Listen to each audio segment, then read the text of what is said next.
So here we are at the iTex 2015. I'm Greg Walters here with two of the newest MPSA executives.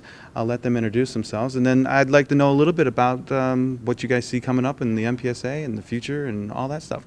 Kevin, tell us about yourself. Well, I'm Kevin DeYoung. I'm the president of QualPath, an MPS-centric provider, and been in the MPSA for, 5-6 years. Yeah.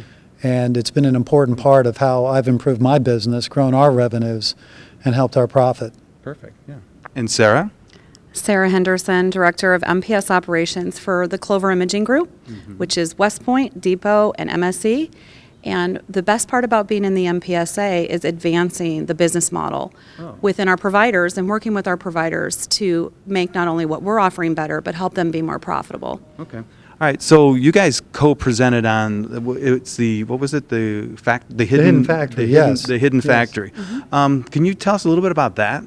Well, the concept of the hidden factory is what happens to an organization when they start to build processes outside their core competency, which increase costs and really hurt, it could potentially damage the revenues and the profits of a business, much like managed print services, okay? The question of managed print services is who does it better, the client or an outsourced party that might be able to do it more efficiently and less costlier. Okay. And sir, can you give an example of that maybe in a business world?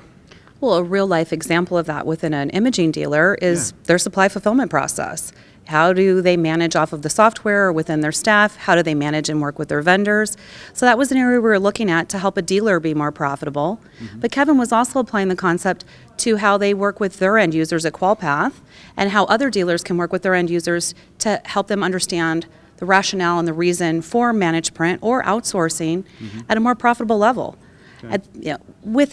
Within who we are as people and then also within the MPSA, we want to educate people to sell more on value of what MPS really brings to the customer, not just on price. Okay, all right, so I was going to ask that. It seems like there's a good value to that deliverable from two MPSA members.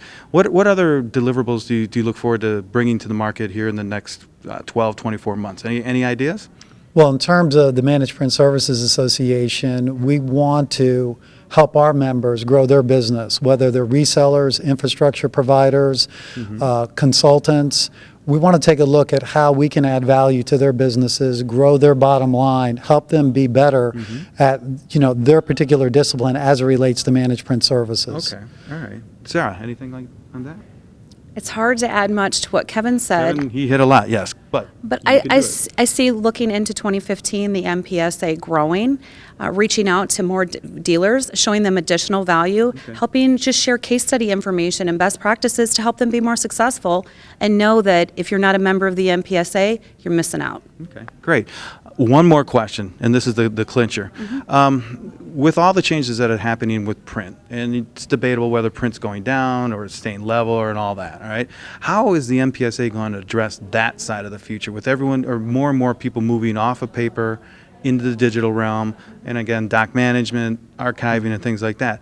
What are you thinking about doing to address that movement? Well, I think like any industry, you have to begin to take a look at your model and how you define it and how where the market demand is. So when you take a look at managed print services, and if you're a provider for that matter, how are you migrating your clients to the next place, which would typically be for an MPS provider, business process optimization or workflow. And so the Managed Print Services Association, I'm encouraging the different groups that are within it to take a look at that and see whether or not we can help those that are members evolve into those particular types of solutions in order to forward their business and help their client base. Okay. All right.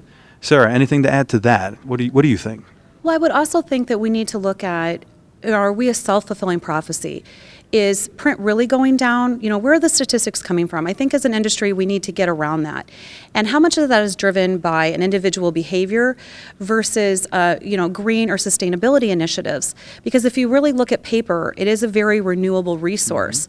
So one of the things that we're doing within Clover is partnering with an organization called Print Relief, which looks to offset paper consumption with tree planting and certified deforestation programs globally.